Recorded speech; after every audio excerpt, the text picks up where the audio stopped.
Hello বন্ধুরা, কাল সকালে 9:30টার সময় দিদিভাইদের বাড়ি থেকে গিয়েছিলাম পুজো দিতে মা পদ্মবতী মন্দিরে। আমি আর ভাগ্নি যাবার সময় আমরা টোটো করে গেলাম। আর দেখো আমরা মন্দিরের সামনে চলে এসেছি। এটা হলো পদ্মবতী মন্দির। তো প্রথমে আমি প্রসাদ কিনে নিলাম পুজো দেওয়ার জন্য, তারপর চলে গেলাম মন্দিরের দিকে। এই মন্দিরটা খুবই জাগ্রত, এখানে বিয়েও হয় বন্ধুরা। তো এখন আমি মন্দিরের ভিতরে ঢুকবো।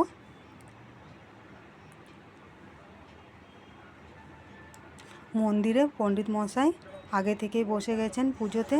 তো প্রথমে আমি প্রসাদটা দিয়ে দিলাম, তারপর বসে গেলাম পুজো দেওয়ার জন্য। পুজো হয়ে গেছে, তো আমি বললাম ভাগ্নিকে যে আমাকে একটু ভিডিও করে দাও। তো আমার ভাগ্নি আমাকে ভিডিও করে দিল।